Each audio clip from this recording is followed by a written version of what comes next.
Welcome to IIM टिप्पणी। आज हम बात करेंगे प्रेजेंट इंडेफिनिट टेंस की। प्रेजेंट इंडेफिनिट टेंस का कैसे करते हैं हम प्रयोग, क्या होता है उसका यूज, कैसे हम उसका यूज करते हैं ट्रांसलेशन में, इन सारी बातों को डिस्कस करेंगे हम आज के इस वीडियो में। The present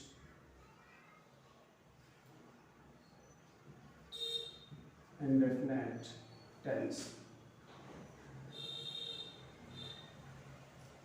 the present indefinite tense, इसको सिंपल प्रेजेंट भी कहते हैं। सिंपल प्रेजेंट टेंस भी कहा जाता है। बात करते हैं इसकी रिकॉग्निशन की।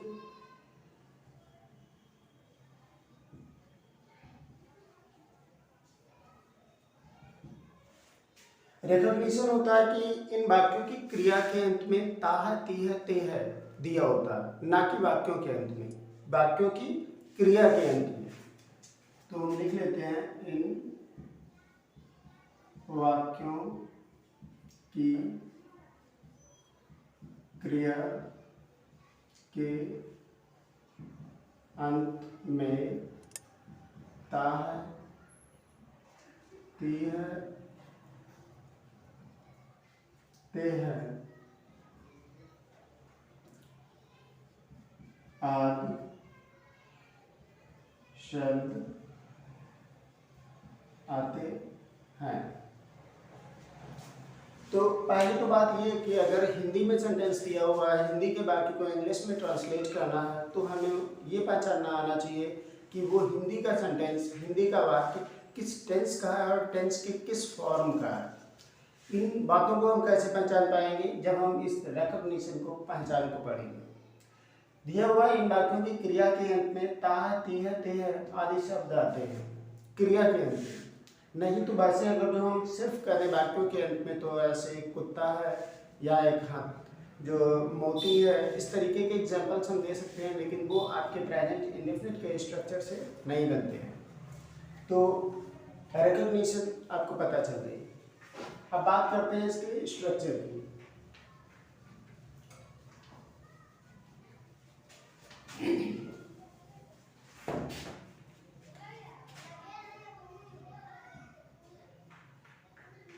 स्ट्रक्चर, तो स्ट्रक्चर आपका अफर्मेटिव जो होता है,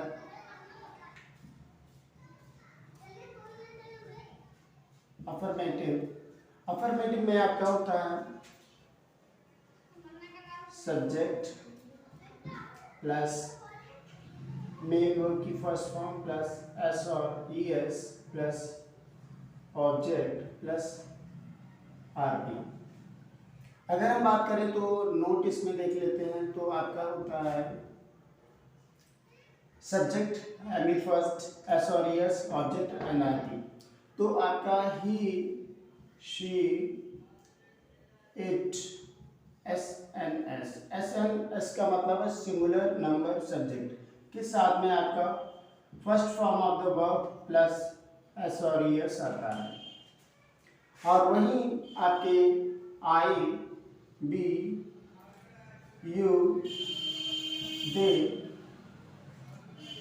पीएनएस मतलब प्लूरल नंबर सब्जेक्ट के साथ में आपका सिर्फ एमडी फर्स्ट ही आता है।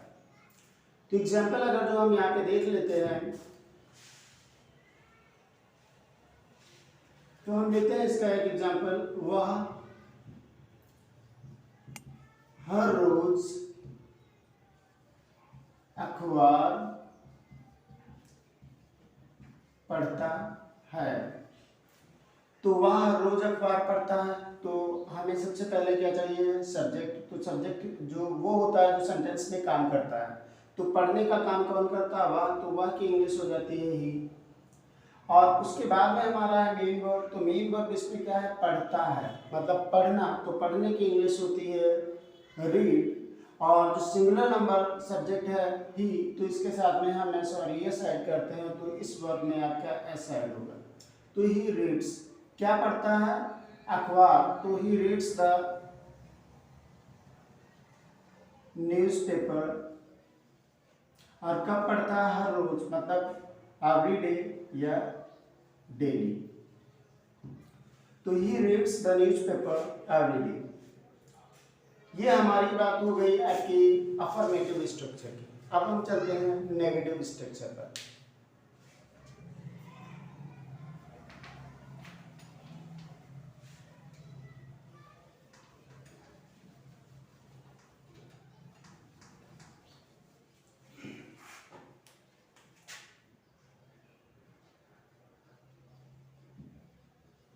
नेगेटिव स्ट्रक्चर जो नेगेटिव होता है वो दो टाइप का होता है। एक तो आपका होता है कि सब्जेक्ट प्लस डू और डज प्लस नॉट प्लस एमी first object and RB. Second आपका जो सेकेंड टाइप होता है वो आपका नेबर का होता है। तो सब्जेक्ट प्लस नेबर प्लस एमी फर्स्ट प्लस एस और s plus object plus RB. अब बात यहाँ पे ये आती है कि जब हम नेबर लगाते हैं तो एस और एस फिर से वापस आ जाता है, और जब हम डू और डज का यूज करते हैं तो एस और एस नहीं आता। वो इसलिए नहीं आता है क्योंकि डू एक मेन वर्ब है जो यहाँ पर हेल्पिंग वर्ब का काम कर रही है। डू हमारे लिए एक ही हेल्पिंग वर्ब है, लेकिन उसको डज इसलिए बना दिया गया ताकि एस और एस को बैलेंस कर दिया गया और डू के ही साथ में ऐड कर दिया गया, जो कि singular number subject means he, she, it, SMS के साथ में आपका यूज होता है। does not और I, we, you, they,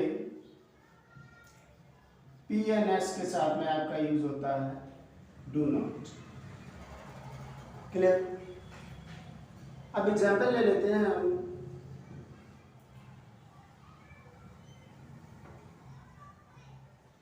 पहला टाइप हम लेते हैं वह उससे बात नहीं करती है। सेकेंड टाइप मैं वहाँ कभी नहीं जाता हूँ। तो फर्स्ट टाइप की अगर बात करें तो वह उससे बात नहीं करती है, मतलब इसमें सिर्फ आपका नहीं आया और इसमें आपका कभी और नहीं दोनों आया। तो फर्स्ट टाइप में तो आपका डू और डज नॉट का रूल लगेगा और सेकेंड टाइप में आपका नेवर वाला लगेगा। तो वह उससे बात नहीं करती है, मतलब जो बात नहीं करती वो कौन है? वह मतलब एक फीमेल है, क्योंकि हमें पता चलता है टी है। अगर वो मेल होता तो करता है होता, तो वह मतलब शी। उसके बाद में आपका डू या डज नॉट, तो शी है तो सिंगुलर नंबर के साथ में डज नॉट आएगा, तो शी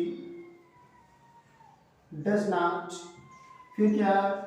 मेन वर्ब की फर्स्ट फॉर्म तो बात करने की इंग्लिश होती है talk. She does not talk, और किससे नहीं करती है? उससे, to him. She does not talk to him. मैं वहाँ कभी नहीं जाता हूँ, तो मैं नहीं जाता हूँ तो आई, और कभी नहीं की इंग्लिश होती है नेवर, और जाना मेन वर्ब है तो आई नेवर गो देयर, मैं वहाँ कभी नहीं जाता। ये आपकी बात हो गई नेगेटिव स्ट्रक्चर की। अब हम लोग अगले स्ट्रक्चर पे पहुँचते हैं।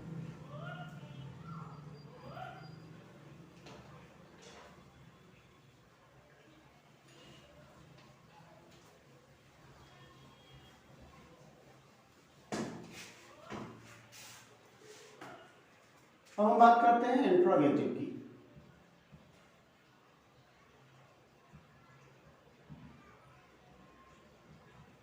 Interrogative is also of two types. First type SNO type and second type WH type. तो पहले हम फर्स्ट टाइप का कर लेते हैं स्ट्रक्चर,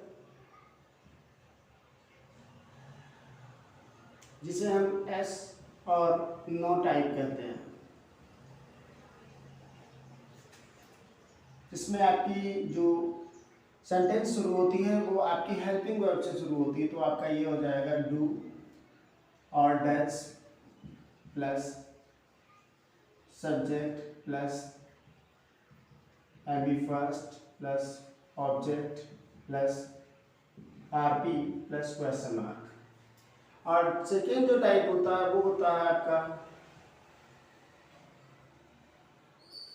WH वर्ड टाइप। जो आपकी सेंटेंस शुरू होती है WH वर्ड से, WH वर्ड प्लस डू और does plus subject plus B first object RP plus question mark. ये आपका सेकेंड टाइप हो गया। दोनों में डिफरेंस ये होता है कि जब आपसे एस प्रो टाइप का क्वेश्चन किया जाता है, in that case you will be able to answer only by saying yes और नो।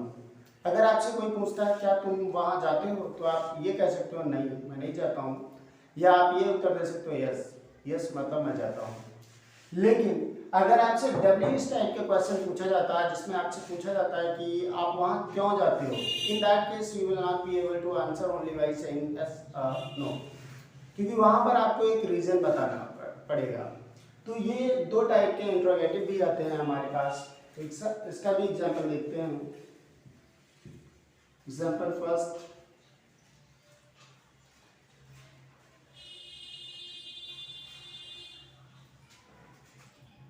क्या राहुल उससे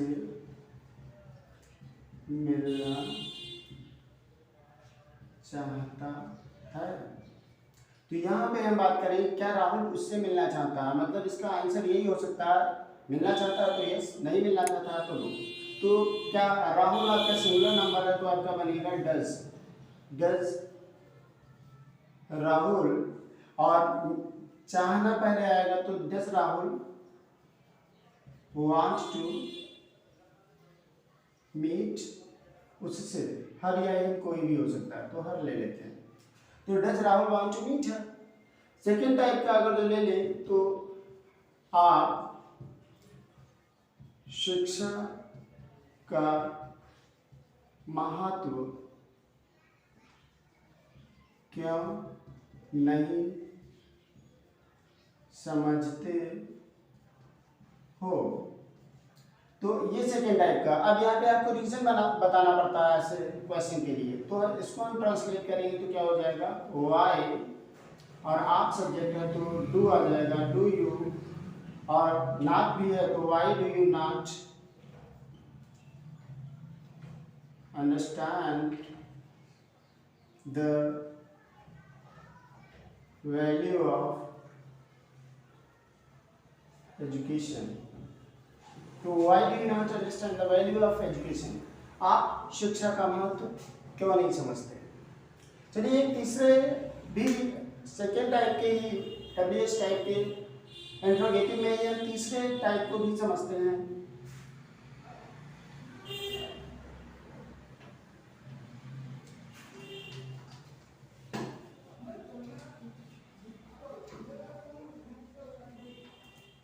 अब आपके सामने वो सेंटेंस आ रहे हैं जिसमें WH वर्ड खुद अपने आप में सब्जेक्ट होता है। जैसे एग्जाम्पल ले लेते हैं, तुम्हें कौन पुकारता है। तो तुम्हें कौन पुकारता है मतलब जो सब्जेक्ट है वो कौन है, जो अननोन सब्जेक्ट है, तो आपका हो जाएगा हु कॉल्स यू। हु के तुरंत बाद आपकी प्रेजेंट इंडेफिनिट या पास्ट इंडेफिनिट में हेल्पिंग वर्ब नहीं आती। डू या डज या आपका डिड पास्ट में नहीं आएगा, तो हु के तुरंत बाद आपकी मेन वर्ब आएगी। तो जो कि हु को हम सिंगुलर मान लेते हैं, इसलिए यहाँ पर क्या हो जाएगा हु कॉल्स यू, तुम्हें कौन पुकारता है। इसी बेस पे हम बहुत सारे अलग सेंटेंसेस का भी ट्रांसलेशन कर सकते हैं।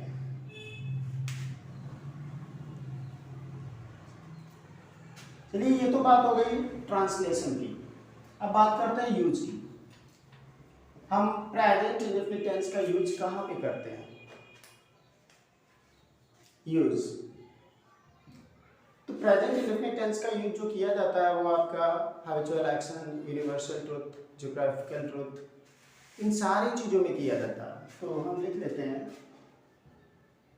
It is used to express a universal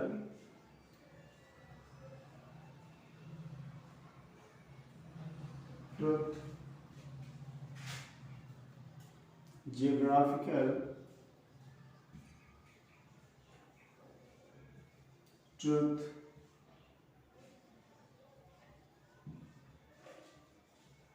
habitual action, the action which is to happen in the near future। अब बात करते हैं यूज की। तो यूज हमने बताया कि it is used to express a universal truth, geographical truth, habitual action, the action which is to happen in the near future। बात करते हैं habitual action। habitual action की बात कर देते हैं तो हम कहते हैं कि he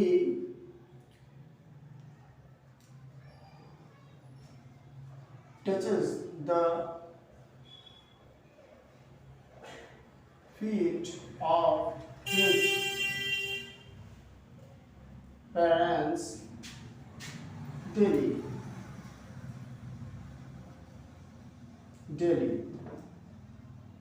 तो ये आपका क्या हो गया, हैबिचुअल एक्शन। अगर हम बात करते हैं यूनिवर्सल ट्रुथ की या ज्योग्राफिकल ट्रुथ की तो हम कह सकते हैं द सन राइजेस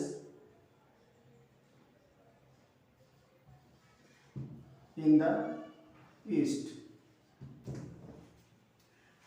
ये आपका क्या है, यूनिवर्सल ट्रुथ है, यूटी। अगर हम action which is to happen in the near future तो हम ये कह सकते हैं कि द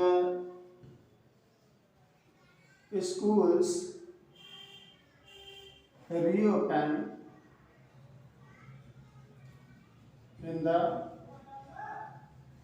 next month। तो आपका ये यूज हो गया।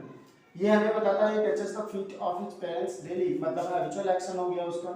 दूसरा the sun rises in the east, ये आपका यूनिवर्सल ट्रुथ हो गया। और थर्ड आपका the schools reopen in the next month, it means that the school will reopen in the next month, कि स्कूल खुलेंगे नेक्स्ट मंथ में। लेकिन ये हम बात अपने प्रेजेंट इंडेफिनिट टेंस में कह सकते हैं। चलिए इस यूज के बाद में हम बता देते हैं कुछ पार्टिकुलर एडवर्ब्स जो आपके प्रेजेंट इंडेफिनिट टेंस में यूज किए जाते हैं।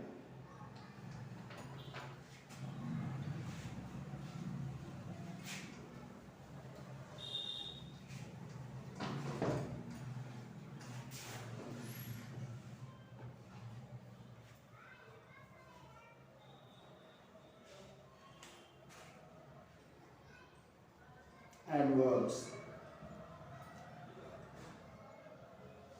always,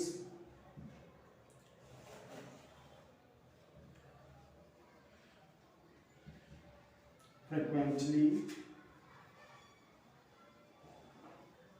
generally, every month, once in a week,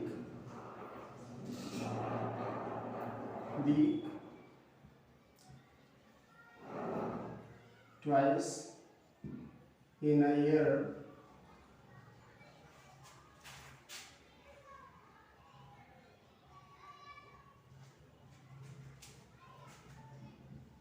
often, usually, sometimes, etc।